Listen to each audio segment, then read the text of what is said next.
You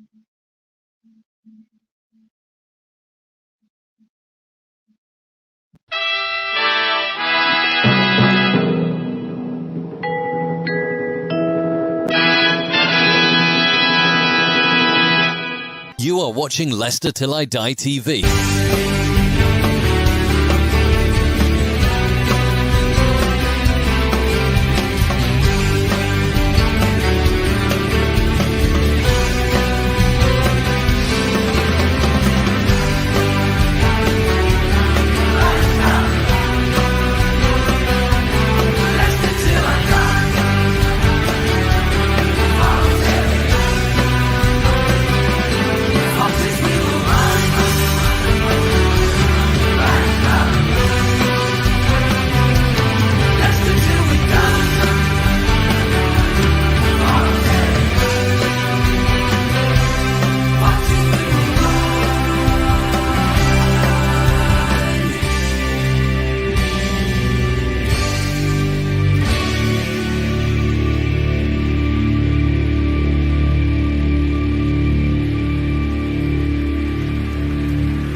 Watch us on YouTube. Listen on your favourite podcast platform. Or ask your smart speaker To play the podcast Leicester Till I Die. Right, Chris. Afternoon, and a blurry one according to my phone. Good afternoon, good evening, good day, hello, and wherever you are in the world, I hope you're enjoying the show. Welcome to LTID TV 1, where we are here, as you can see, for the prediction show. Yes, we've got a double header for you tonight. We are not just doing game week 9, which is fast approaching. There is a game kicking off at 8 o'clock, so don't worry, I won't keep you waiting to kick off on the predictions. And we've also got the midweek games to go through. Now, as our lovely intro likes to say, hello to Chris. He obviously heard it because he sat in the background, isn't he, Chris? It's like the intro just knows you need to be on the show. Chris, good evening, mate. How are you doing? Well, I'm sat in something. I don't know what it is, but maybe I need to get consonant pants. I am okay, sir. How are you? I'm doing very well. I'm doing very well. I mean, better than I'm doing in the prediction league. So we'll get to that in a minute. It's not that important. No one cares about the league right now. It's about score predictions. They do. I was just thinking then you couldn't be doing any bloody worse, mate. Well, I could dock myself points for doing so badly, but there we are. I mean, Chris, you've had a sneak peek, the boss's privileges and all that. You may have noticed an error that I'll come to, but apart from that, it's tight at the top, isn't it, Chris? It is. Just a little bit disappointed that personally I've not done as well, but I think it's very experimental this year. I think before, when we always used to do the Premier League, let's be honest with you, we'd been in the Premier League 9 seasons. We knew what teams were good, what teams were bad, who was likely to win. And all right, we didn't always get it right, but I do think there's a lot of sort of like, with this league, and seeing, sticking your thumb in the air, seeing which way the wind's blowing. Yeah, well, that's safe to say. With one scoreline that happened at the weekend, not a single soul. Not only did they not go for Plymouth to beat Norwich, but nobody in their right mind predicted 6-2, or was it 6-2 in the end? I don't know. I mean, where the hell did that come from? I mean, all right, you're going to get those results. Newcastle, who did they put 8 past? Who did they put 8 past? Sheffield United, which is not good for our lonely Luke Thomas, but we won't talk about that. No, and Barnes got injured. But, occasionally these results do come along and sort of throw a spanner in the works. It makes it interesting, but that's football. Who would have thought that Norwich or Southampton would be on the runs that they are at the moment? That's very true. Southampton are on I believe 4 game now winless run. So they're not even drawing games. And like you said, and the same thing is happening in the predictions league, Chris. As you know, we've got 15 competitors in this league now, and I obviously am the VAR in the room. I do all the work behind the screens. I tally up all the points, and just when I think, I may be playing catch up, I turn the page in my little notepad. I turn the page to someone who's just ahead of me, and I'm thinking, how the flipping hell did you predict them to get that score? How the flipping hell did you see that? They've not won a game all season. Why did you say them winning? Why did they go and win? So it just proves what a topsy-turvy division I'm not we're sure. currently in. I think last week, I think it was last week. I think I probably got more points for Steve than I did for myself. Well, I can confirm that you actually got one more point for Steve than yourself. So yeah, I give up. no wonder no wonder Steve's working late. It's working better for him. That maybe that was his tactical along to this season. Yes. But we've got a lot to get through, haven't we, Chris? Like we said, we've got game week 9 and game week 10, and as much as I don't want to, I did promise the people, and there is eager people waiting. I know there is. I know you lot in the Premier League, because I don't put it in the group chat. You see, I make them wait for it. See, I'm all about viewers. Me, I'm not just a pretty face. I wish I was that, but I have got a brain that works. So, how did everybody in the league? Allegedly, we have lawyers. Oh yeah, sorry. Allegedly for my my lawyers. Sorry, lawyers. I can't speak either. How did everybody do in the predictions league? Well, for game week 8, this is alphabetical. So don't shoot the messenger. If you're thinking I'm second and I've fudged the numbers, no, I didn't. On the left-hand side, as you can see, Jeff had the best of the bunch. Not many people getting any correct results. I know people might say, oh, results, scores all the way around. The left-hand column is they got the result spot on. Jeff got 2 completely spot on, and correct score means they got the result in terms right, but they didn't get the numbers right. I know it should be the other way around, but don't be pedantic. But as you can see there, not actually many points. No. Jeff and John, 9 and 7, the highest scorers. Got some 4s and 3s, Chris, and a few zeros in there. Although that is bad editing. I am feeling like a bit like Southampton at the moment. I'm dropping like a stone. Yeah, well, you are, but you might be on the rebound. So, what do these facts and figures mean to the table? I can hear you crying and asking, because that's what you're all really here for. Well, it means we have a new leader. Game week 8, he's held the perch for 7 weeks strong, but Jeff has toppled Doug. Doug finally has succumbed. A few bagged weeks for Doug in terms of low scoring points has finally caught up with him. And if Steve Smart, sorry, if you are in the chat, you're thinking, how am I in 3rd and 4th? And maybe there's a Shane down in there saying, where the hell am I? Shane, you're on 57 points and you are in 4th. I made a typo and a boo-boo because otherwise it'd be confusing. You have got 57 points in 4th. But we do have a new leader, and that's all we care about. No one cares about the bottom half. No one cares about that. It's all about the Champions League spot. We won't talk about that. So it is. Hang on, just 1 second. Just hold your horses.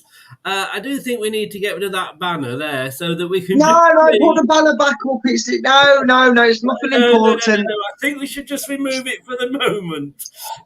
Oh, I was like the Wizard of Oz. To pay no attention to the name behind the banner. Just move along. Nothing to see. The worst thing. Shown.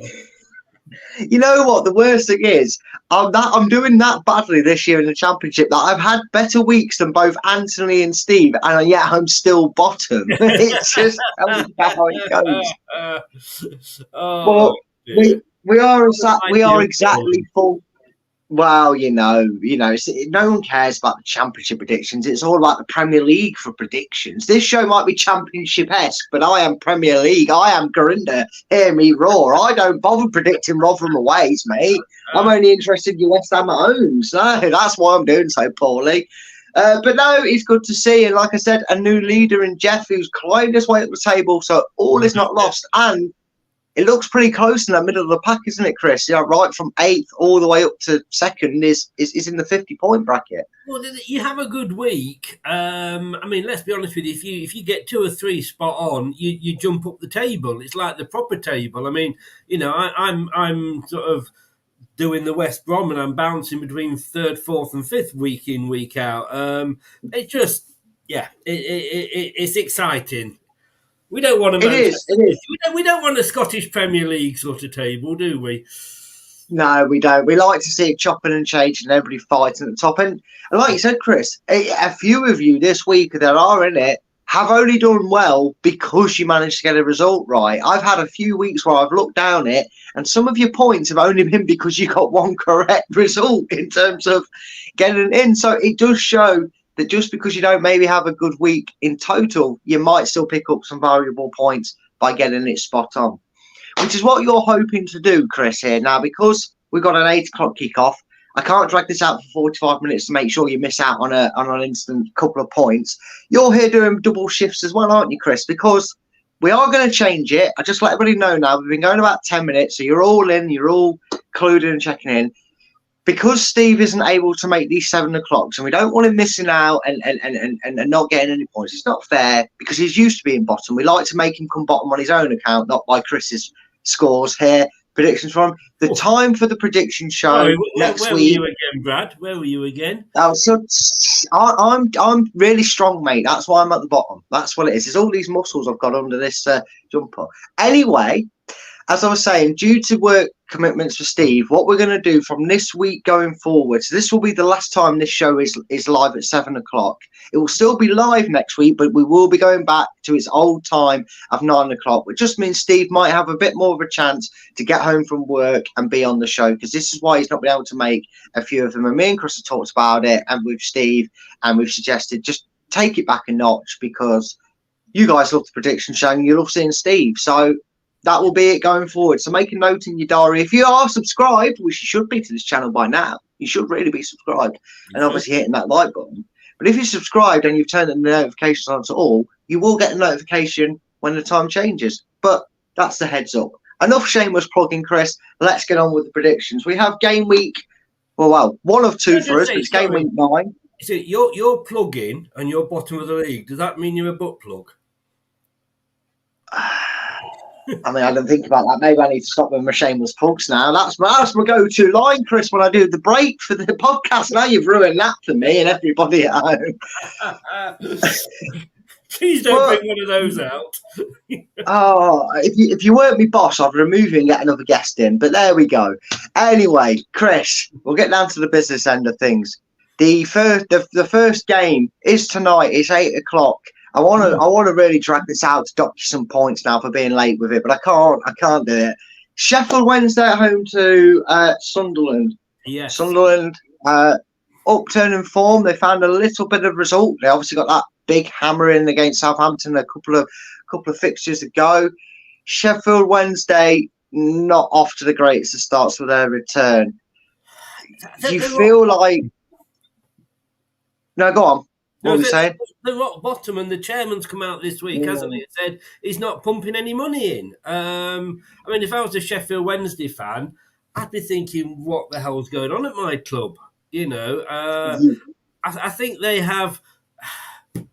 I mean, it's always hard for the club that comes up through the playoffs, because you're that week, 2 weeks without knowing who can you buy, You're a little bit behind in the window. But they're in such a mess, that club, you know. And I think you and me could turn up and beat Sheffield Wednesday at the moment, Brad. It's awful. Well, yeah, they are, and it's just you look at this fixture and maybe early in the season, Sheffield Wednesday would have gone, oh well, it's new boy Sunderland as well. This could be a good way to kind of get us in, you know, keep us in touch and distance of chasing Pat, but it's all gone sour since that miracle playoff against Peterborough for them, really. Obviously, they won the final, so that was a little bit there, but since then, like you said, they just seem to have gone downhill. Darren Moore, the man who got them to this division, is now Huddersfield manager. We'll touch on his appointment later on.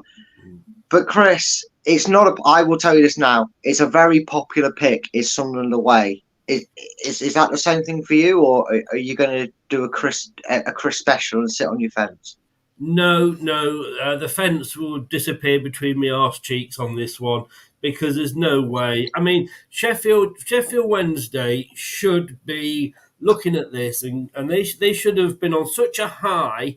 Do you remember, where any team that gets promoted, and we've gone through the playoffs, and you win the playoffs in a dramatic way, like we did against Palace that time, you should be taking that into that into next season. They didn't, because of the Darren Moore situation, and now that the owners come out and said that.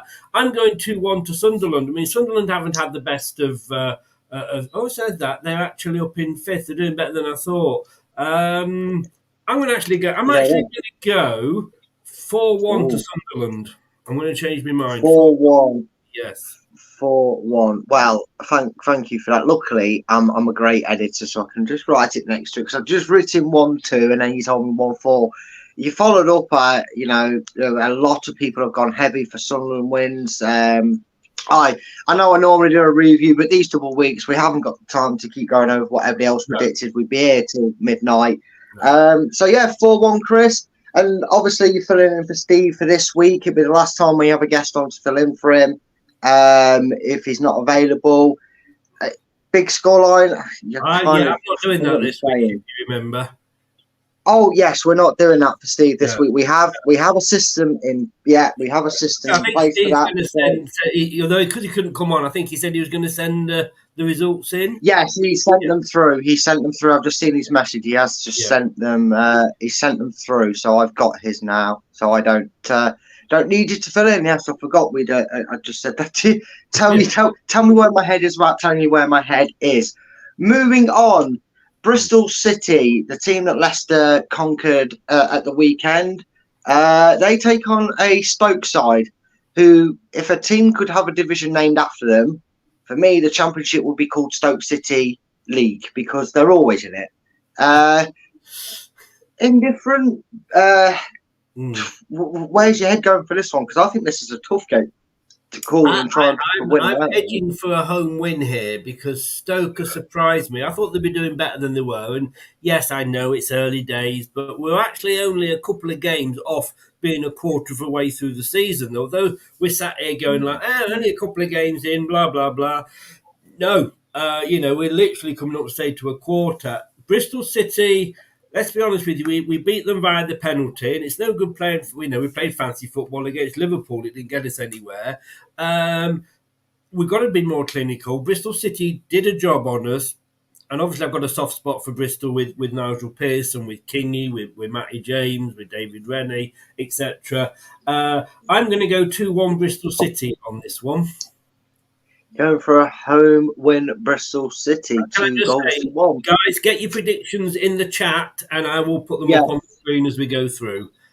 Yes, make sure. Yes, thank you, Chris. I do normally say that if you're not involved, doesn't mean you can't get involved. That's what the show's for. Get the predictions in, get them alongside, just for the laughs and lulls when you can come back on the Saturdays and tell us, well, Sunday it'll be for the watch long. You can say, hey, Chris, guess who got 10 points if he enters the league? And then you'll be gutted you're not in for the prize. It won't be you, mate.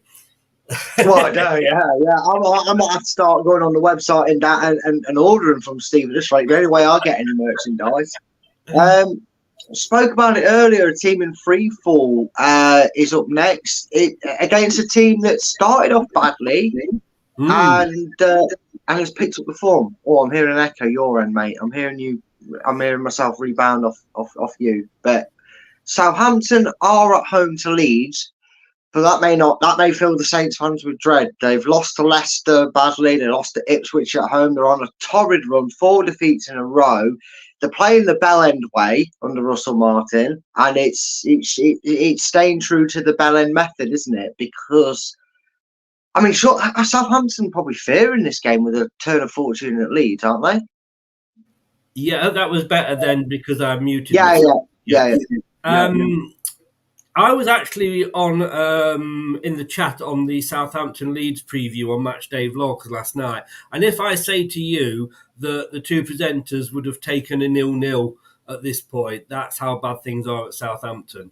It really is desperate times there. Leeds had a bad start, but they've got it sorted out now. And I mean, they're up to 6th. Southampton are, like you said, they're a little bit in free fall down to 15th. And I can't see them. I know they're at home, but I can't see them getting anything from this. And I'm going 3-1 to Leeds United. 3-1 to Leeds United. I mean, a lot of people have pretty much agreed with you. I think a few people may have given Saints home advantage, but very much the predominant way is Leeds thinking. And this is what, like you said, Chris, that people can keep saying, "Oh, we're undecided." No, now we are familiar with run of forms. We've got a bit of a record to go off. The first 4 games it's hard to do, but now we're in game week 8. You've got a bit of a fixture, and you kind of know how teams are playing home and away. So yeah, I mean, I'm not surprised that probably going to start seeing a lot of team play. People predicting the same sort of thing. What are you predicting? That's the question. Oh, he's asked me that, knowing that I've got to do this. So actually, I can open the book and go right next to you. See, if you want to know, because people, I haven't put it in the chat. Yeah. I will recap my predictions. I actually went for a 1-1 draw between Sheffield Wednesday and Sunderland because I'm an idiot. And I went 3-1 for Bristol, 3-1 win for Bristol City against Stoke. And I've also sat on the fence for Southampton Leeds, but I think that's more for my hatred for Leeds than it is for where I really think they're going to go. I must say, in fairness, I know you've got a hatred for Leeds, but the Leeds fan that was on Matchday Vlogs last night actually predicted his 2 to go up. He predicted second for Leeds at the end of the season, and he predicted Leicester to be top. Well, we'll take that praise. I mean, a lot of people do see us as the favourites to go up, so. Yeah, it's good to see. I mean, we've had a few on our preview shows. If you want to check them out, after this, you can, because we've had a few fans give us the win, even though they obviously are opposition fans. So it just shows how well a start can do for you. Going on to the next game, then. This is a trip down to the valleys, my fan way, as I would say. Cardiff City at home to Rotherham United. Rotherham causing the odd upset here and there early doors, expected to be in and around the relegation zone, but they're holding their own again this season. Cardiff, hot and cold with their results. Chris, are we potentially seeing you back on your fence? No, I think Rotherham are going to lose this. For me, I mean, they're down in 23rd. They're where probably expected them to be. They only just stayed up last season. Cardiff, surprisingly, they're up in 7th. Yeah, no, they're above Norwich actually and Bristol City. And I think we probably makes our win over them earlier in the season probably look better than we actually remember. I am going for a 2-0 Cardiff win. You're going for a 2-0 Cardiff win, which tells me that I need to stop making my predictions on the assumptions of previous couple results, because I thought Rotherham were a little bit higher than where they are, and I thought Cardiff were a little bit lower than where you put them. I need to start paying attention to the league table more, because this might explain why I'm bottom. I think I've got a Steve Lynex-itis, because I've gone 2-0 Rotherham. Sorry. I know. Just say that again. So you've gone what? I've gone Cardiff 0, Rotherham 2.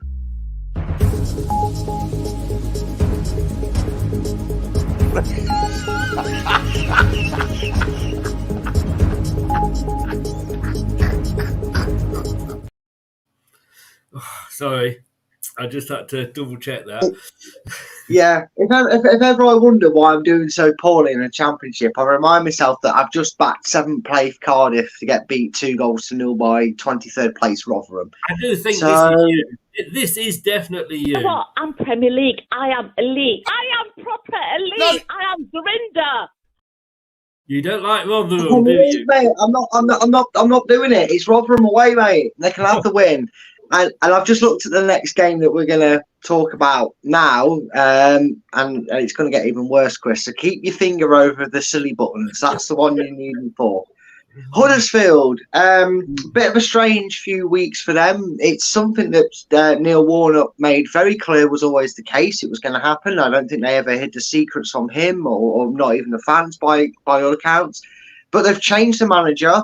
The man who got Sheffield Wednesday promoted is now taken over at Huddersfield, and he's at home to high-flying Ipswich, one of the promoted sides that they're doing the best out of the 3 promoted sides as it stands right now. And Sunderland are up there, but Ipswich hot on the tails of Leicester, and you've got a bit of a soft spot for their manager, haven't you? You actually, until Enzo was appointed, was keen to get him in through the door as Leicester manager. Well, Huddersfield.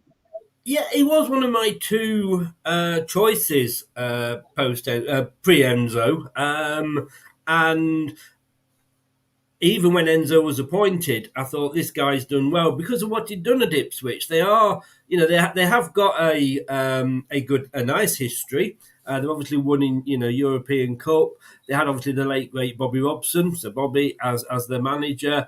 The one Suffolk side that I actually love, I think Norwich are Suffolk as well. I'm not sure. No, they might be Norfolk actually. But yeah, I like Ipswich. Huddersfield. I wonder what. I don't know why he's left, unless he wanted to leave, but he said he would stay until they'd got the right man in. And I think they probably have got the right man in. Yeah, well, I watched his press conference, Chris, and that's pretty much what he said. It wasn't a case of he wanted to leave.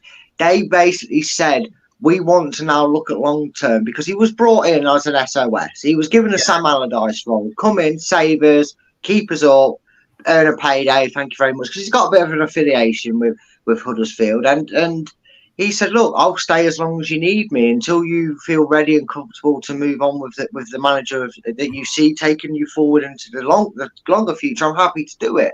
And that's exactly how it happened. Like I said, very transparent with between owner and the manager. And he's been very transparent with the fans. But yeah, it's interesting. It's a good manager for the job, like you said, Darren Moore. I think he's been very harshly stiff in his managerial career. I think he Wolves and West Brom manager, and he got sacked when they were doing well. West Brom, I think he had them in the playoffs, and he got sacked. He's been a bit of a cursor for managing clubs and not seeing the job through. But hopefully Huddersfield's the job. But it's just down the road from him, isn't it, from Sheffield Wednesday? So he's not got to move very far. That's very true. That's very true. But is your Ipswich manager bias going to give you one error, or is it more a case of it's Ipswich are on good form? Where are you going with this one, Chris? I'd like to say Huddersfield are going to get the win because, Ipswich are one place below us. So it would be nice to see them take some points off Ipswich for us. But then you've got the new manager bounce. But I don't know how effective that is going to be, because it's not like we said, Warnock didn't go because he was doing badly. He'd still be there, in another season. But I'm going I'm going on the old fence. I've climbed back on the fence, and I'm going 1-1 for this one. We got him there, folks. It only took to game 5 of game week 9 to get there. But he sat on that fence. He sat on the fence. So I don't feel too bad. I still feel really bad for it, but I don't feel as bad as I did for saying what I went for, which is I think the new manager bounce is going to take full effect. And I think this is maybe where this could be a period, Chris, where I feel like certain teams like Ipswich maybe have that drop off that allows maybe the favourites to catch up and start, really making a pressure pot on it. Because if this was away from home, I wouldn't have gone this way. I would have backed Ipswich. But because it's at Huddersfield, I've actually gone 2-1 to Huddersfield Town. I'm praying and hoping and crossing everything because we do live in a free society. You can say what you want as long as it doesn't upset anybody. But yeah, that's fine. I don't agree with you. I think I can say that you're bottom of the league for a reason. But I've got to start doing a Steve, mate. I've got to start making wild predictions just to catch up, mate. Well, let me just say this to you. Your opinion is wrong. You watch now; they'll go and win, and you'll laugh at us all. Oh, I will. I'll find the Jeremy Clarkson smug button, and I'll make sure to remind you all of it if that result comes in. Yeah. Now then, two teams that are doing reasonably well for the season. Hull City have been doing tremendously well with their manager. After they beat us, I think they'd only lost 7 in 33. They've had an okay start to their season. They're up where they probably expect to be. And Plymouth rocking off the back of a 6-2 thumping over Norwich. So high-flying teams, really, in terms of respective, Chris. This to me could have goals galore. How do you see this one going? Plymouth, I thought they'd struggle. I thought out the three of them, that came up that they would be the one that was struggling. I thought they'd be like Sheffield Wednesday, to be honest with you, but of course they then got rid of the manager and threw the cattle on the pigeons. Hull, I'm going to be honest with you, I did watch one Hull post-match show after they beat us, and you'd thought they'd won the FA Cup. You know, they were so happy. So they're probably having a better season than they were expecting. And they're actually sat there in fourth at the moment, which, like I say, I think it's more than they probably expected. But I think it is going to be a high-scoring game. And I'm going to go Hull City 3, Plymouth Argyle 2. He's gone for a 5-goal thriller. 3 goals to 2. That's a bold statement. Well, if anything's to go off, that you don't follow my advice for predictions in the Championship because you'll lose all your money.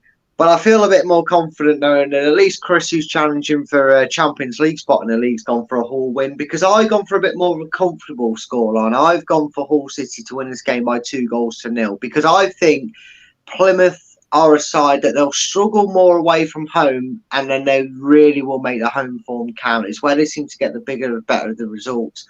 So I went for a Hull 2-0 win. Ooh. So I think for me, I think there's just going to be a lot of goals in this one. I mean, what the hell did Plymouth do last week? God knows where that came from. Maybe they stopped eating the Gingsters and they started having shredders for breakfast. I don't know. I don't know. I knew you would come up with that. I knew you would do. You know, I would say Pie Face, but most people would probably watch this channel don't know who he is. He's a YouTuber. He's the only one I know who supports Plymouth, so I have to use the Gangster reference because it's the only other thing I know about Plymouth as well. Apart from the fact that they only have 3 platforms on their train station, but that's useless knowledge to everybody's knowledge. Anyone. Totally. Now then, moving on to the team that's hated by everybody, including their own fans sometimes, and they probably punch themselves in a scrap. They get in slap many. Millwall at home to the other side from the Valley. Millwall are at home to Swansea. Swansea's struggling, but Millwall, well, kind of just doing Millwall things. I mean, stale 8th is what I call them because for the last 3 seasons, that's where they've ended up somehow finishing. Yeah. Probably the most unpredictable team to predict. So, ironically, Chris, what are you predicting for Millwall versus Swansea? Swansea lost 3 on a bounce. Again, a little bit of free fall along with Stoke. Millwall, they're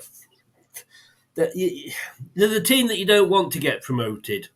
It's the last team, whoever they are, if they get into the playoff finals, whoever they are playing, you want the other team to win.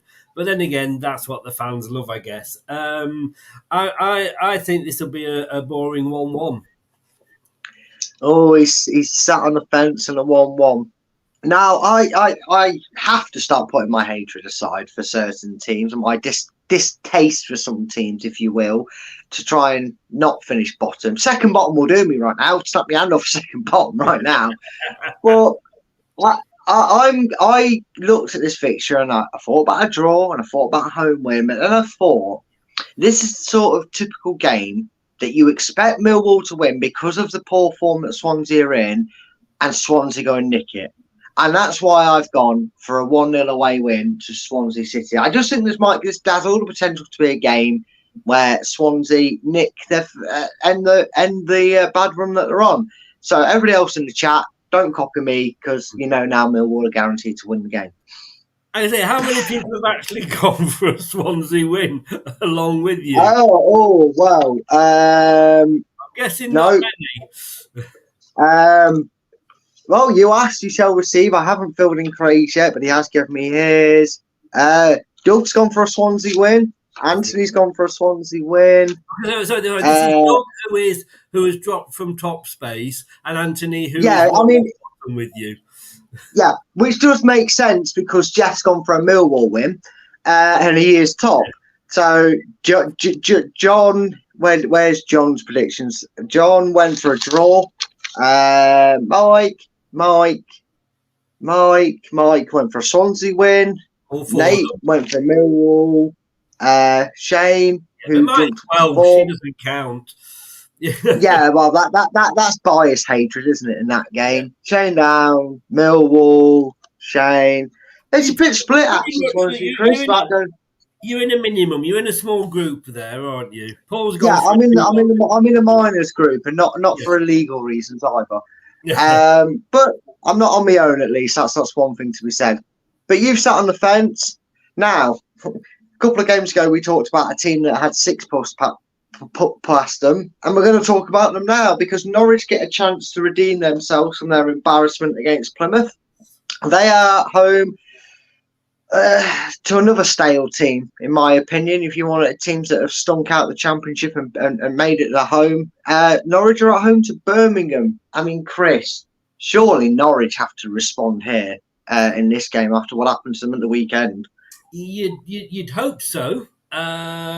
You would look at this. If this was Leicester, you would be looking for a response, 110%. Even if it's not a 3 points, you would, how often last season did we say we need a performance? This is a game. I don't care so much about the result, but we need the performance. And I think that's what Norwich need. Again, one of the teams that were favourites to be up there in the playoffs. They're on a horrendous run at the moment. I'm just looking here. I mean, their last 5 is lost, won, lost, won. Obviously, the 2 losses have been the last 2 games. Birmingham, they started off well. They've got this new American owner in, who's a quarterback or something from the American football.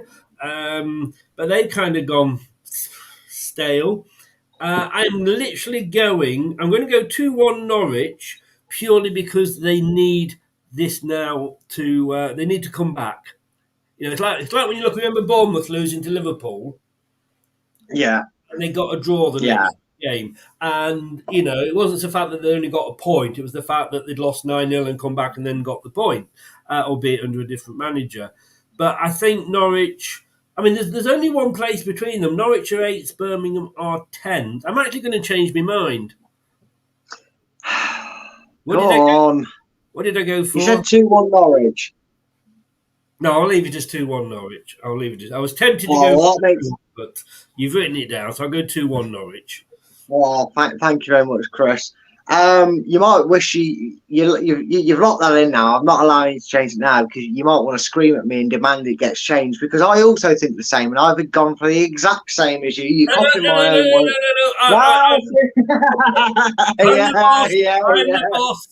I'm the boss.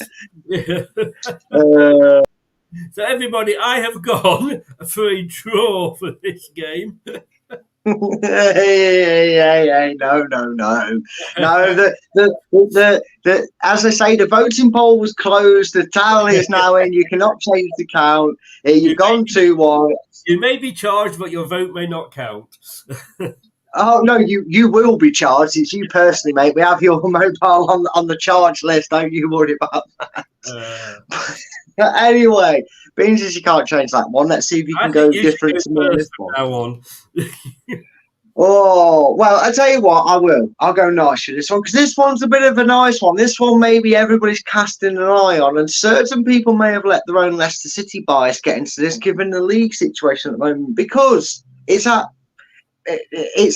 what will be our midweek opponents, but it's Preston North End, who are at home to West Bromwich Albion, the biggest yo-yo club in history of football, sharing that time probably with Norwich in a close second in terms of yo-yo. But Preston surprised everybody. I know they normally have a really good start and then tail off, but they're maintaining that. They're third by a point behind Ipswich, or is it? It's a couple of points behind Ipswich. Yeah, but they're 5 points. Yeah. Yeah, so not only are they having a good start, but they're starting to open up a gap themselves to keep themselves in that contention for the top 2 against a very aptly named yo-yo club in West Brom. Chris, is your desires to want to see them drop points going to impact your decision making here? No, it isn't, to be honest with you. Well, do you want to hear my score prediction first before you get accused of copying my homework? Actually, I do, yes. Okay, I've gone Preston 3-1. Oh. That's what I think. Yes, I knew he'd go, shit.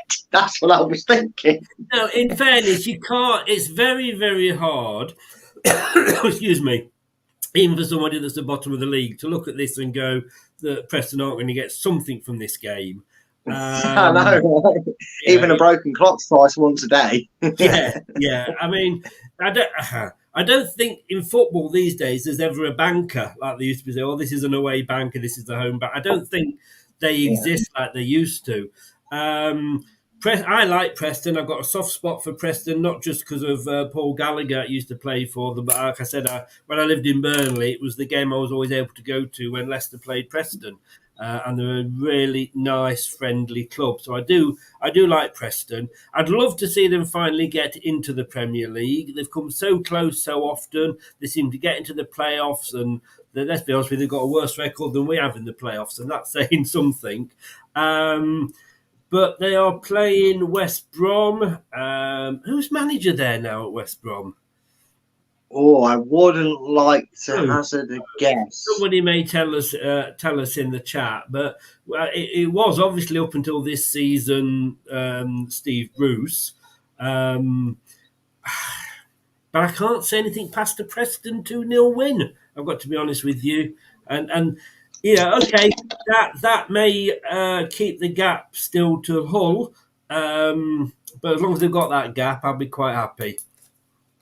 Yeah, well, I suppose it benefits, doesn't it? If Hull drop points, it's one less. It's one more team we're opening up the gap against. And I hope someone does tell us in the chat who the West Brom manager is, because the last one I was thinking was Tony Bloody Mowbray. So that tells you how much knowledge and interest I have. Let me have a word with my best friend, Mr. Google. I was going to say, you've got friends. That's not true. Not real ones. Oh, Carlos Corberon. Ex-Middlesbrough, is he? Was he? West Brom manager. Oh, he rejects the chance to replace Jesse Marsh's lead. So we're going back there, and he signs a new contract to keep him at the Hawthorns until 2027. So Carlos Corberan, who, if I bring his wiki page up, see, we're not just a prediction show, folks. We bring you information and we bring you facts. Well, Wikipedia facts, but still facts nonetheless. See, you don't tell me we do half a job on this show. We bring you all the entertainment here. He was Leeds United under 23s. He was at Huddersfield. I think he may have taken Huddersfield up, to be honest with you. Olympiacos, he was there for a few months. And he's been at West Brom since, I thought Steve Bruce was maybe there. 2022 West Brom manager. Carlos Corberan, Ronald agrees with us there, so yeah, we know it's right. There we go. Yeah, I mean, he may have done. I thought it was David Wagner that took them up, but he was managing the Premier League. Maybe he took over. I don't know. But I think you're right. I think you are right. Yeah, and he's a Norwich manager now, which explains why they got beat 6-2. Maybe being he looks like a substitute maths teacher, doesn't he? David Wagner. He looks like he'd step into your high school and be a substitute teacher. I don't know why I get that impression looking at him. But I'll tell you who was West Brom manager before Carlos Corberan. Richard Beale was for 3 games. Steve Bruce before that. Valérien Ismail before that. Sam Allardyce. Slaven Bilic. Yes, I've forgotten about him. So they've had a few. Wow. They've had a few. Anyway, I'm still going 2-0 Preston. They're still going 2-0. Preston have not lost yet this season. No, they are the only undefeated team in the division, aren't they? Which if it wasn't for them meddling Hull Tigers, we'd be joining them. But that's the joys of the division, I guess. Yeah. And now moving on to a big area in the world, the big fancy limes of London. Unfortunately, it has Queen's Park Rangers in it. Probably people scolding me for saying that, but they are playing some really small minnow motorway side that lost a massive M69 derby against Leicester. Because as I say, it's not a derby unless it's named after a motorway. Yeah. Queen's Park Rangers are at home to Coventry, and Coventry have been faltering a little bit. Predicted to win some games, they've stuttered to draws. They've they've lost a few games as well in recent times. That playoff heartache, that hangover, that sort of edge seems to have just taken that effect now into their season in recent results. Chris, this is one that thankfully, because of my mum, I'm able to take the biases now of, because I don't really have an hatred for Coventry. She's a Cov fan, and I like my mum. Less said about Wolves and my dad, the better. But QPR versus Coventry, where are you for this one? Coventry are the draw specialists. They've drawn more games than anybody else. They've drawn 5, which is more than any other team have drawn. And 4 of those have been in the last 5 games, believe it or not. I am so surprised at Coventry. I don't particularly have any hatred for them. I do see them as our biggest rivals because, like you say, it is the motorway derby. And I always think your biggest rivals are the team, unless you've got a particular hatred for a team, they're the team that are the nearest to you geographically, and that would be, for us, Coventry. They're playing QPR, who, again, I quite like. I quite like QPR. Despite the fact that we put 5 past them on their last ever game in the Premier League. Do you remember that? I certainly do. But we've got QPR in 15th playing Coventry, in 19th playing Coventry in 18th. Coventry have scored 12 but conceded 11. QPR scored 7 but conceded 12. Is it going to be a high-scoring game? Because they seem to like. I think it's going to be a draw, and I'm going 1-1. You're going 1-1. Unless you are. You're happy to go. Oh, well, no. You're locking in your result first. We'll swap. We'll change between us, or we'll rotate it. You're going on your fence, and you're sticking with 1-1. I am going to stick with 1-1. Yes. Right. 44 minutes and 30 seconds, just so I can use it as evidence, because I've also got 1-1, Chris. You can't change your mind. Tricked you.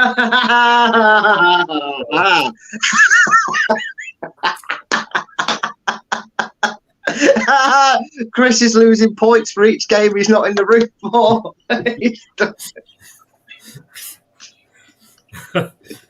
I'm sorry, mate. You knew it was coming the way I said it. You must have known. You didn't let me change, though. You did. I mean, we used to like Steve, didn't we? We used to say, "Oh God, Steve's gone for that. I'm going to have to change it."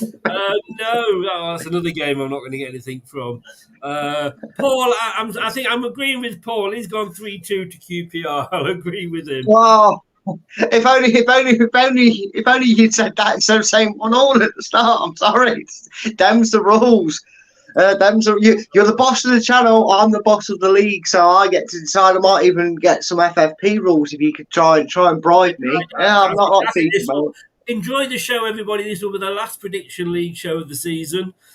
Okay, well, and magically, the generous donations of the league has seen Brad get 97 points, so he still wins. That'll never happen. Right. I know. The second to last game of game week 9, because these fixtures worked perfectly to leave Leicester the best till last. We have Watford versus Middlesbrough, who, may I just say, in all my absent ability to predict the Championship one, I was the only one that bravely backed Borough to win at the weekend, and they did. So maybe take my advice on this one, he says, glancing over at his score. Watford, Middlesbrough. I was fearing the sack for their manager, Chris. You know, I've made no qualms of this. I think a bad result, a bad start can usually be forgiven, but when the expectation is to be right up there, and we know how quickly you can fall away in any division from your areas of expectations, whether that's chasing down Europe in the Premiership or chasing the playoffs in this division. I just felt that maybe the board at Middlesbrough would kind of go, we need experienced manager here. Michael Carrick's not, he's not cutting it, but they've just managed to find themselves a little bit of form to go into this game. I say little because they literally won it, and I think they've drawn the last 2 games. But they are travelling to the Managers Execution FC in Watford. I will do the honours. I have gone for what do I usually say, Chris? It'll be the ball draw on ITV4. I've gone for a 0-0. So now you know not to go 0-0. Yeah. What's your thinking and what you I predicting? wasn't anyway, but I understand why you have. Let me just say that. I do get it. And Middlesbrough, the classic. I mean, Middlesbrough aren't. They don't go out and sack the managers on a whim. Do you know what I mean? They do tend to sort of give them a chance. And I think they've got a decent manager. I think the owner. I think he's still the same owner that owned them when we beat them in the League Cup, and they got to 2 finals and got relegated. Bloody hell, that's going. Nigel Pearson played in that game. Just saying. They did. Yeah, he was wearing number 5 for Borough. He did, yeah. Middlesbrough. You know, if I was the Middlesbrough owner, I would stick with Michael Carrick. He did well for them last season, but I think it shows everybody how fickle this game can be. How many people were shouting that, "Oh, Michael Carrick for Leicester manager, Michael Carrick," because he'd had half a good season. You know, I think they'll look at it and go, if he keeps them up this season, I think he could be that manager going forward. And sometimes you do have to take a chance on managers, don't you? You know, yeah. I mean, we did look at Martin O'Neill. He was a gamble for us. You know, it would have been very easy for us to have got rid of him after that Sheffield United game. So I think Middlesbrough will stick at it. Watford, well, we know Watford. As Ronald has said here, Watford changed their manager more times than he changes his job, or Brad changes his underwear for that matter. Both true. The way they treated Nigel Pearson was disgusting. I mean, let's just say, Ronald, I agree with you 100%, but then Nigel Pearson wouldn't have come out of it too badly. He'd have got a nice payoff. So, you know, we shouldn't feel too bad for these managers. I'm going 2-1 Watford, because I do think it was a one-off Middlesbrough last season. They've only won the 1. They've lost 5. They've drawn 2. They are conceding. They're scoring 7, but they've let in 15. Yes, that's what I'm going to go for. I'm going to go 2-1, I think, to Watford. There you go. Chris has gone 2-1 for Watford. So we've nearly made our way to what is the halfway point in this show, because for those of you that may not know, we're doing game week 9, but there's midweek games, so we will be doing game week 10 in a minute. But we are at the best 0-2 to Borough from Paul there. You know, we are at the best game. We do like to save the best till last. I do it on purpose, regardless of how BBC put the fixture list up. But you said Preston earlier were 100%, well, not 100%, but they're undefeated. There is a certain team, though, that is 100% away from home. And that is, of course, the best team in the whole of Midlands. And let's face it, in the Championship right now. It is Leicester City, who are travelling to Ewood Park to take on Blackburn Rovers, who are there or thereabouts, but maybe off their own standards, not exactly where they were hoping to be at this point. I mean, Chris, it's the 100% away day. Surely it's just a simple case of me putting down a Leicester special, which you can order on this channel for the low price of membership of $1.99. That's a nice little plug to try and get away with saying this one. Are you going for a 2-1 Leicester? Don't go back to the book plugs. Don't go back to the book plugs. No, I can't. No, you've ruined me. You've ruined me half-time intro now. But do I put you? I'm surprised at Blackburn Rovers, because along with Coventry, I thought that they would be up there in the playoffs, challenging for the playoffs, which they're not at the moment. A few problems there by the sound of it. I like their manager. He was if you remember me saying earlier that I wanted McKenna, was it, the Ipswich manager, as possibly our new manager. Who's the manager of Blackburn? Is it Thomas Dawson or somebody? John Dahl Thomason, I think. That's the one. Like it was all 3 of them.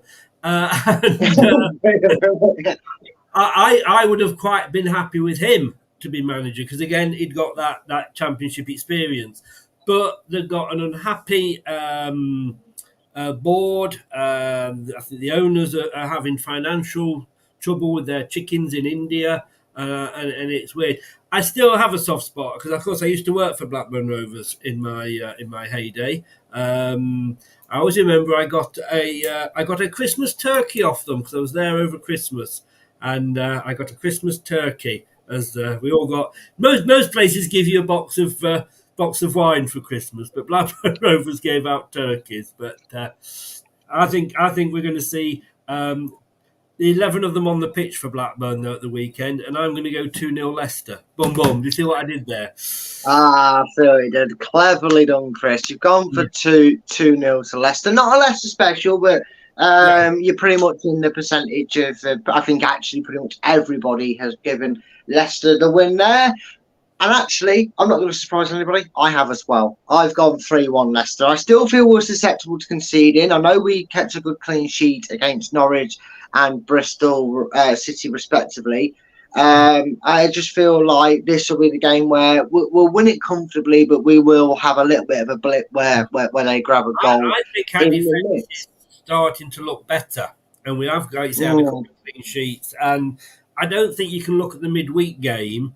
I mean, their second goal was just, Gordon Banks and Schmeichel wouldn't have saved that together, and their third goal was lucky because it hit the post and went in, so it could have hit the post and gone out. So Cody looked good, and I think he'll be starting. Fantastic.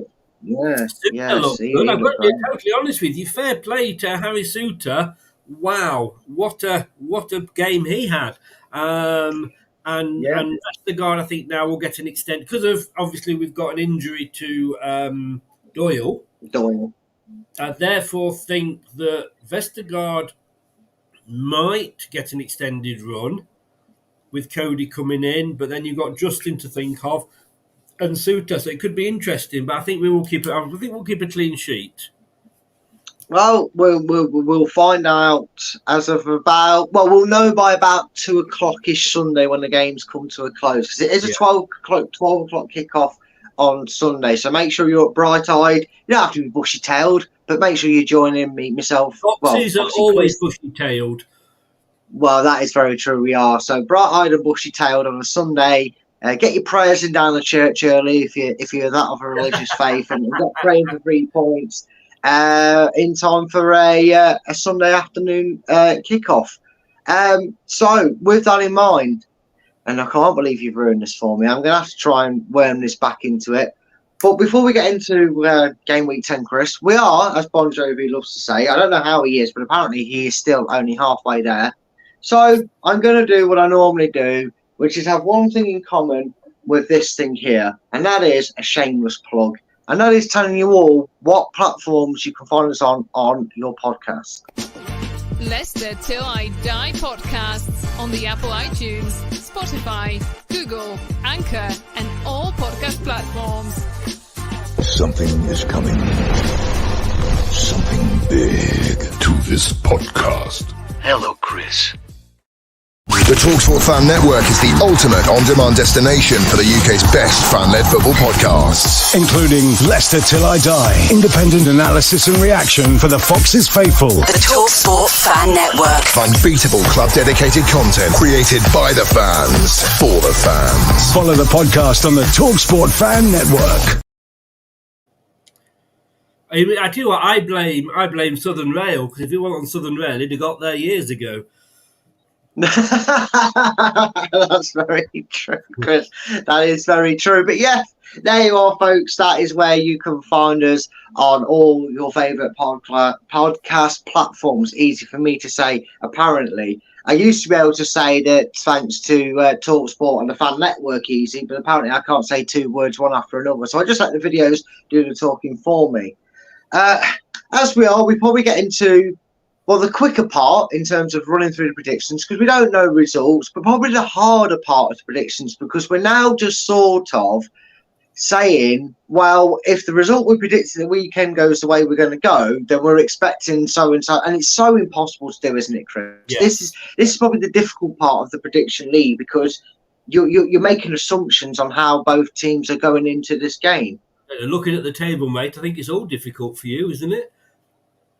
Yeah, I started I've got so bad. I've started writing alphabet letters next to my score, so I've got that confused with it.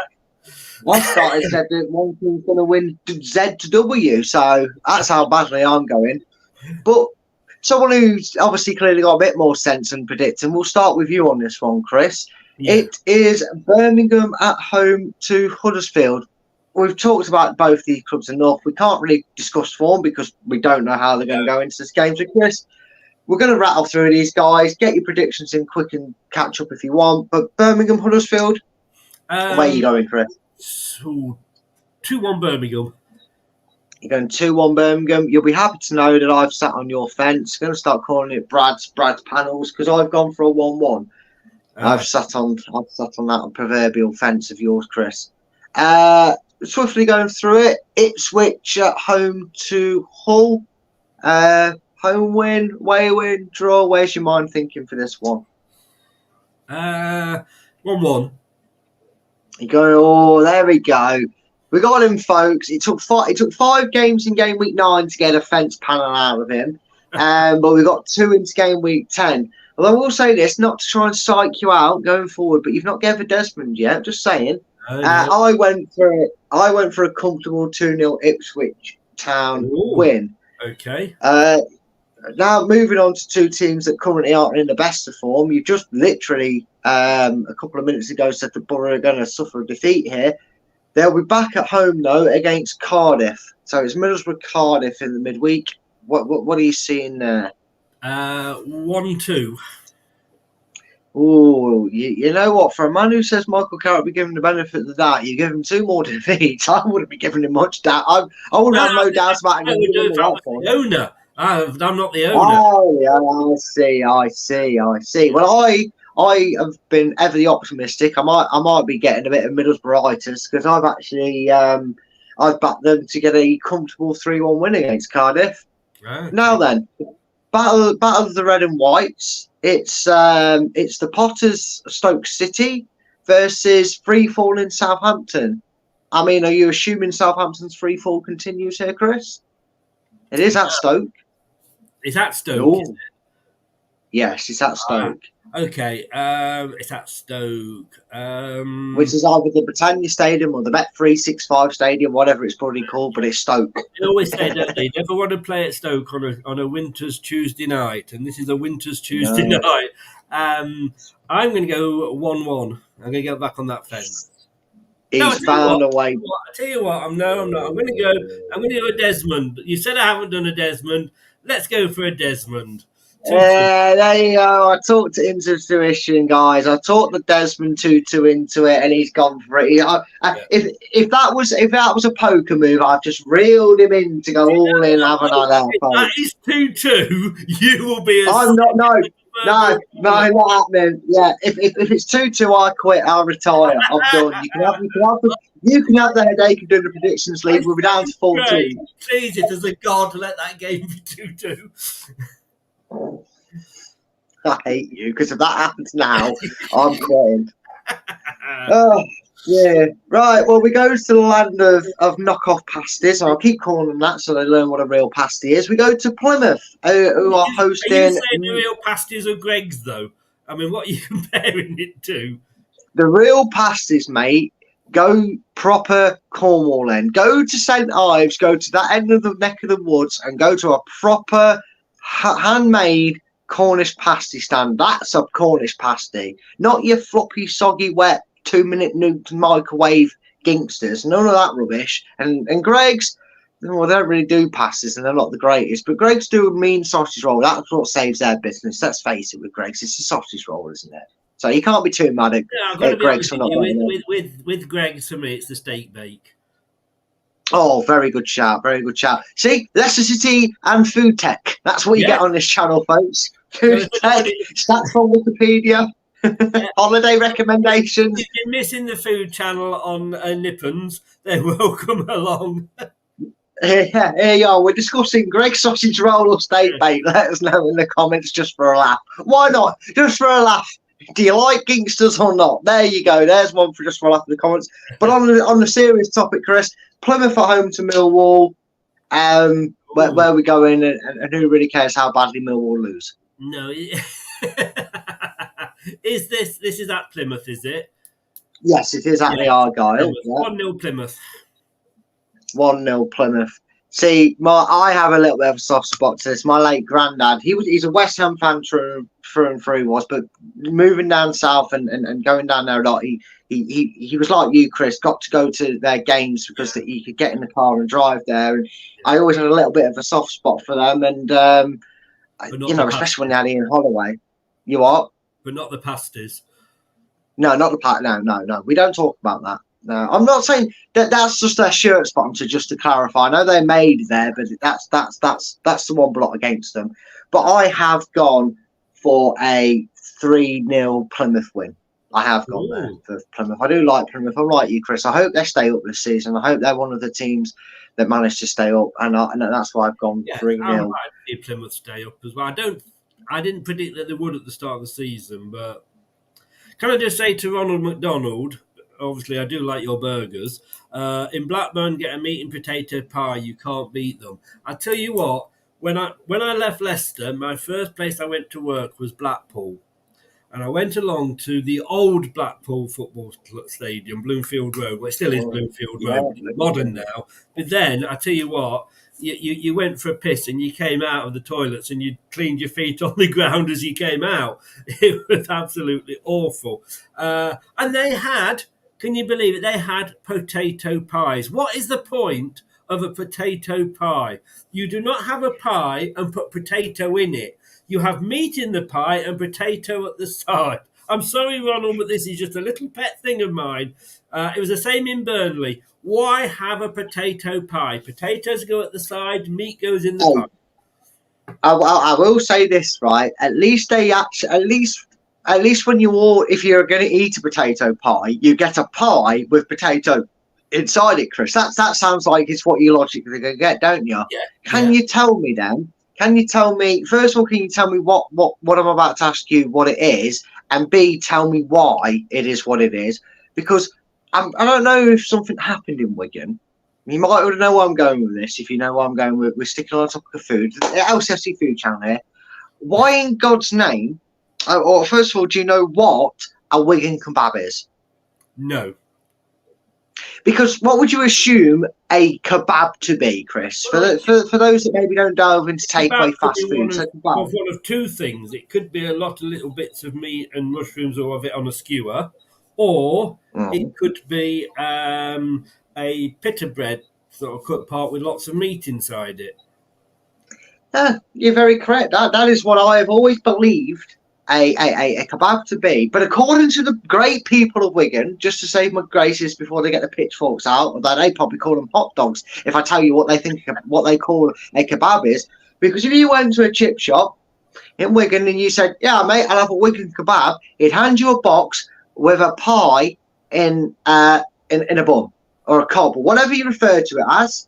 It's a pie sandwich, basically, a whole pie in a sandwich, and they call that a Wigan kebab. Well, God's honest truth. Get your best mate Google and search images Wigan pie. It's not blue waffle. Don't worry, I'm not sending you down some 1883.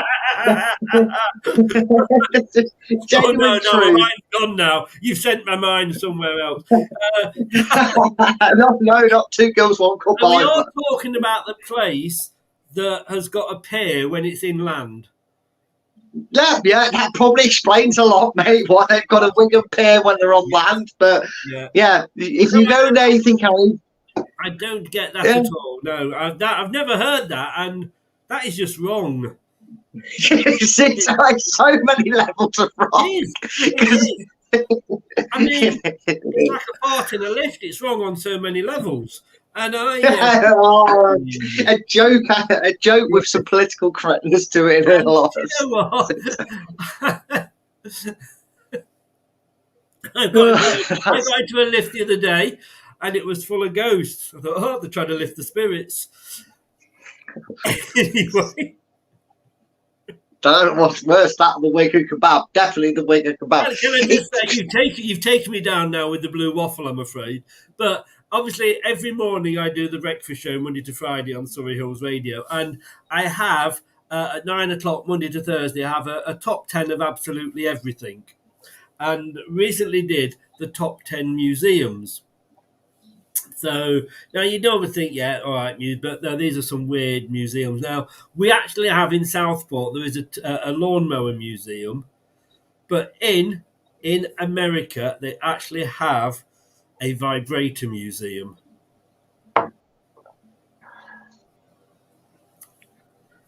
I'll leave that with you. Just, you know what? I've heard about this vibrator museum, and apparently a lot of women go there, and it shakes them to the core. Apparently, and this is true. That apparently years ago it used to be seen. In fact, I'm going to have to get the book out in a minute. It's seen as like it was a health improvement for women. It was like if women were a bit mad that they would use these, but. Yeah. Anyway, let's get back. We're talking. How we got onto vibrators? Yeah. It was you and your blue waffle. How we went from Plymouth innocently being sponsored by Gingsters to now talking pies and kebabs and bloody meat potato pies. Ronald's made a point here. Chips and gravy is what you know. No. You can have it, but at the side of the chips, not over the chips. Yeah, you don't have the chips covered in it. No, I don't get it. No. It's like people who have curry sauce all over the chips from a chip shop. Yeah, no, not for me. That might just be a personal thing, but no, you have that in a pot. You want your sauce, you have it in a pot for your chippy. Yeah. Right, unless it's ketchup and you're going hands in, that's a different story. But something like curry sauce, no. I want to pick my chips up. I don't like the smell of it. That might be why. But I don't like curry doesn't go really well with me because I have really bad heartburn. But I don't gravy on chips. No, just it's a no. No. It's a no. It's like red sauce on a bacon sandwich. It's got to be brown sauce. Oh well, I would, I'm with you on that one. I mean, brown or ketchup, I'm not really in no big debate for it. It's particular, but yeah, brown sauce with that's the way for me. For those of you that are tuning in, this is not the Food Network. This is the prediction show. This is the British Bake Off. I know, right? Who said the other night, Brad? Tell us about your beaver. Well. That's a different topic. Moving back to the interesting thing. The thing you're all here to get in, and that is the prediction show. Oh, my stomach's turning and I'm hungry again now. West Brom at home to Sheffield Wednesday. Let's crack on, Chris. Let's Paul, skiing in the snow. Wigan's ovation. Let's not forget that. Wigan's ovation. Skiing in the snow. Yes. Oh, for God's sake. Yeah, that says it. That's Wigan, the backwards place of the world. Anyway, West Brom. Come on, Chris. Concentrate on your... Stop misbehaving in class. Get on with your notes. West Brom versus Sheffield Wednesday. West Brom versus Sheffield Wednesday. Okay. Can Sheffield Wednesday go back, Chris? 1-0 West Brom. Can Sheffield Wednesday, can you please, right, from a Leicester fan and from a team who has one of the most famous players to ever be created in Sheffield that you're stupid to let go, Vardy. Please go back to being sponsored by Chubba Chubba. I love that kit. It was hilarious having the kit being sponsored by a lollipop brand. If they could go back to being sponsored by that, it'd be brilliant. Yeah, that's brilliant. Coventry are at home to our weekend opponents, Blackburn Rovers. And just to confirm, I've gone for a big West Brom win. I've gone for 1 West Brom. Wow. Yeah, I think that will be a stuff in there for them. I don't hold out much hope for Sheffield Wednesday. Coventry at home to Blackburn. I don't have any affiliation to hate them the way most people probably do. I've actually gone 2-0 Coventry, Chris. Where are you sitting on this one? I've gone for Desmond. I've gone 2-2. Well, I tell you what, the draws are pouring out of his mouth at this one. He's gone 1-1. We've had 2-2. No, it's hard on this second week, isn't it? That's what my ex used to say as well, but we don't talk about that either. She meant the relationship, nothing sexual, don't worry. Yeah. Talking about the Vibration Museum. Shut up. Oh dear. Right. Anyway, you might be shocked by mine, so I'm not going to say mine next for this one because this might make you cast back. Leeds United at home to Queen's Park Rangers. Where are you going, Chris? 3-0 Leeds. 3-0 Leeds. Now, that's to be expected because you've got a brain, Chris. You know Leeds are in good form and QPR aren't. I have a hatred for Leeds that has surpassed ever since they let go of Jesse Marks, because my hatred for them for hiring such an imbecile as a manager, it has long-term effects, Leeds. I'm sorry, it does. It's like recovering from a sickness, isn't it? You can't just recover from it and be honky-dory the next day. It affects you for weeks on end. But I actually went for a Leeds United win. I've gone 2-0 to Leeds. Ooh. So maybe I'm feeling under the weather. I've got some information here for you. The Antique Vibrator Museum is in San Francisco, California. Believe it or not, vibrators were once used as a treatment for hysteria in women. But can I just say, to note, in fairness, to play both sides, you can actually also go and see the Icelandic Phallological Museum, believe it or not, which is in Iceland. And the Phallological Museum is a museum of penises and penis parts belonging to all mammals. You can view 30 types of whale penis and a polar bear penis. There are all in all 100 types of penises on display, and the benefactor has left his own penis to the museum for inclusion upon his death. Oh, I hope they don't put them in the wrong order and cock it up. No, for God's sake. Oh, dear. This is what you get if you tune into Surrey Hills Radio between 7 and 10 o'clock every weekday morning on the Golden Breakfast Show with yours truly, DJ Chris. So when it comes to that off hour, we know why. We know why it's a silent radio show then, Chris. It's not to say that you've had any broadcasting issues before, but the show is silent. I tell you what, though, there's an irony about the fact that you keep bringing up the vibrating museum, because unlike what vibrators will do to women, you can't seem to get off from it. See what I did there? See what I did? I'm moving on. I'll shut up. Anyway, we're gonna skip a game because it's a bit of an interesting one, and we'll actually talk a little bit about it because it's well done to Paul. He's still coming in with the football predictions. Well done. Well done, Paul. You're a true testament. He does remember the Wiggins ovation skiing in the snow. Well done, Paul. He does. Sunderland at home to Watford. Chris, where do you see this while you try and find out another fact to tell us about Sunderland Watford? No, I'm just looking. New Delhi, they have a toilet museum. Oh, I bet that's a load of shit. Yay. Oh, come on. That was a good one for me. Just your toilet humour. What was the game? I've forgotten. Oh, it don't matter. I'll put you down to 6-6, mate. No, Sunderland Watford. Because if it went 6-6, I'd cry. 3-0 Sunderland. 3-0 Sunderland. I feel like this distraction tactics work because you're just throwing out scores and hoping for the best. I am. I don't give a damn. Second week, I don't care. I actually went for a big scoreline, just like you, but I went 4-0 to Watford. Ooh. I know. I think Sunderland are getting a bit too big. Explain to me why are you bottom of the league, Brad? Well, because I make daft predictions like Sheffield Wednesday to get a point against Sunderland and Southampton to draw with Leeds and Rotherham to beat Cardiff. That's why I'm bottom of the league. That's why I'm really bottom of the league. Yeah. But no, Sunderland getting too big for the boot, start beating teams 5-0, get comfortable, get a thrashing. Who knows? Probably won't happen. It probably most definitely won't happen. But we've got two more before we talk about Leicester's game against Preston. Swansea Norwich, the battle of the cities. It's at Swansea. I've gone 3-0 Norwich. Shall I just instantly put you down for a Swansea win then? Well, I'm tempted if you've gone for that. I am going to go Norwich, Swansea. Swansea are really... Yeah. Norwich are a little bit up and down. 1-0 Norwich. 1-0 to the Norwich. That will please Let's Be Avenue fans, won't it? Yeah. That will please I just thought because it's the Canaries, I'd chirp up with that prediction. Wait. Yeah, Norwich's best amount of sales at the merchandise is Manchester United fans going there for green and white scarves, green and yellow scarves. That would have been funny if you got it right. I know, it would have been better if I remembered the colours of the club. Jesus Christ! All right then.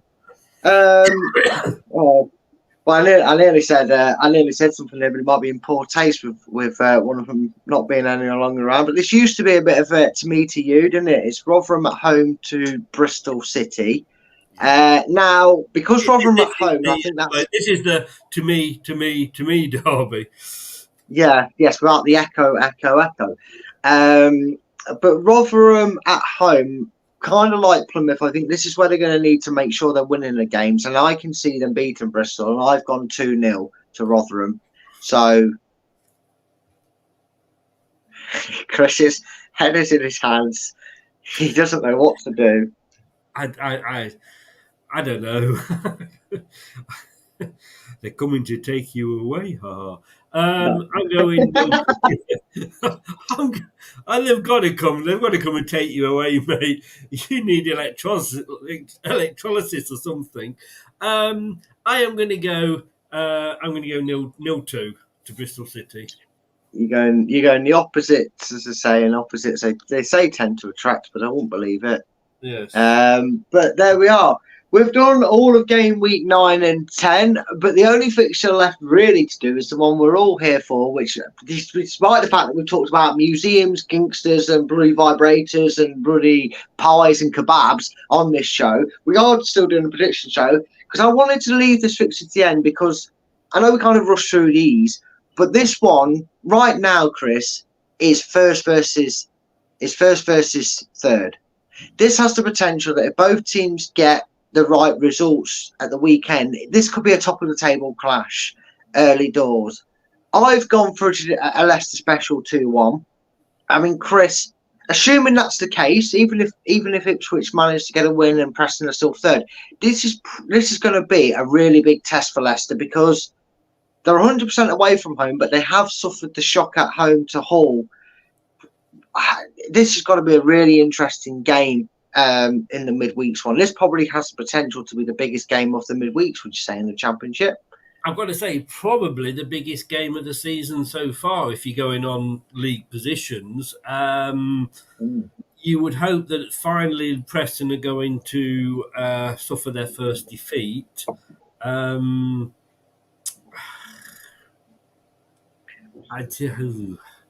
I go with my head or my heart with this one? Because I have two results. Well, I can only take one. You can. I had heard. I'm going to go. I'm going to go for a 1-1 draw. Oh, he sat on his proverbial fence for the last predictions. So there you have it. Chris has dared to sit on the fence and a Leicester game, something that he struggled to do last season, because it was the only way he could see us getting points, and who could blame him? The way last season bloody well went for us. But I can't really blame you as well, because it's just one of them, isn't it? While the stigma's there, while Leicester have a 100% away record, and while they still only have that one loss and it's at home, and how bad their home form was last season, God only knows just how bad it was. But I can maybe understand why you've given us a draw, because it wouldn't be the worst result in the world, to be honest with you, Chris. No, I mean, no. Let's just recap in these in old style fashion. Chris predicted Sheffield Wednesday to get hammered. What have you gone for, Leicester? I did say I went for a Leicester special. I went 2-1 Leicester. Oh, did you? Sorry, fair enough. Yeah. No, it's all right. So here's Chris's predictions for you all to hear and take note and remind to clip at 1 minute 24. Well, 1 minute 23 and a half. For game weeks 9, he went Sheffield Wednesday 1, Sunderland 4. He went Bristol City 2, Stoke City 1. He went Saints 1, Leeds 3, Cardiff 2, Rotherham 0, Huddersfield 1, Ipswich 1, Hull 3, Plymouth 2, Millwall 1, Swansea 1, Norwich 2, Birmingham 1, Preston 2, West Brom 0, QPR and Coventry to play out 1-1 draw, Watford to beat Middlesbrough 2-1, and Blackburn to lose to Leicester 2-0. In his game week 10 predictions were Birmingham to beat Huddersfield 2-1, Ipswich and Hull to draw, Middlesbrough to lose 2-1 to Cardiff, Plymouth to come out on top against Millwall 1-0, Stoke and Southampton, after my genius little bit of thinking there, got him to say Desmond, and he went 2-2. West Brom will beat Sheffield Wednesday by 1-0, according to Chris. And then, like buses, they all come up once. He went for another Desmond between Coventry and Blackburn this time. A big win for Leeds. He's gone 3-0 against QPR. Leicester and Preston, he went for a draw. Sunderland, a big 3-0 win he sees happening against Watford. Excuse me, my voice went a little bit as I croaked and coughed then. Swansea are going to suffer a defeat at the hands of Norwich by 1-0, according to Chris. And last but by no means least, he went Rotherham to lose 2-0 to Bristol City. Do you know why I sit on the fence so much? Because it's hard for you to get up. It's cheaper than buying one of these, which was, this has actually been patented. It has an international patent number of W0020697773, and it is a buttock parter. So I beg your pardon? The patent, it's meant to part your buttocks while sitting on the toilet. This is a direct quote. The invention relates to a toilet seat comprising a seat service for the user and an opening limited by the seat service. The invention aims to facilitate defecation for the user in a simple, comfortable manner and prevent soiling in the area around the anus. You know, I heard all that and it just sounded like you were chatting a load of shit. I think you got all that facts out your arse, mate. Poo-poo. There you go. Yeah. Chris, as always, and I have to say this because even though you don't pay me, you are my boss. But it's been a pleasure having you on, mate. And, thank you for making sure these poor people didn't have to suffer the torture of just having me waffle for over an hour and a half. That's okay. I'll have some more interesting facts for you next week, I'm sure. Well, I'm sure you will. You may even bring something to watch along. We'll discuss kebabs. What are they and why did Wigan get it wrong? That's the next show there on the channel. But no, yeah, that's very true. Chris, we don't have anything planned for the Saturday, do we? So is it just a watch along that people have got to get ready and waiting for? Joining us? Along, I don't know, is it 12 o'clock kickoff? 12 o'clock kickoff, so we'll be on from what course past on Sky, I'm guessing. Yes, it is. We'll be doing the watch along. You'll be coming along before, during, and after. I think we'll probably be joined by Luke as well. Looking forward to that on the Sunday.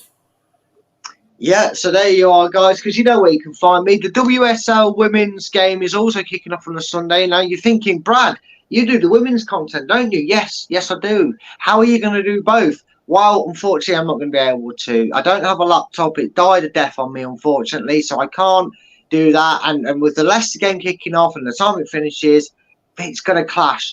But never fear. What I will do for you all is I will review the game. I will watch as much of it as I can. And there will be a show on LTID TV2.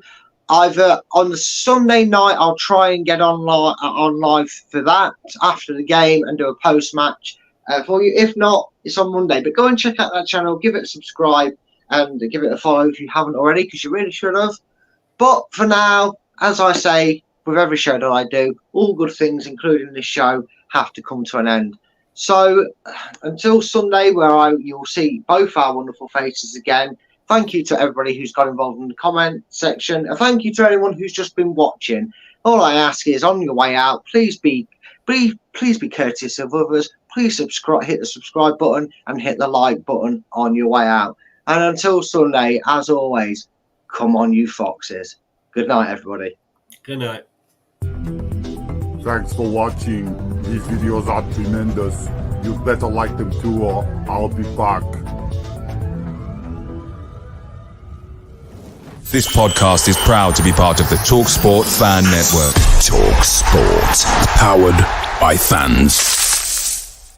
That will conclude this evening's entertainment.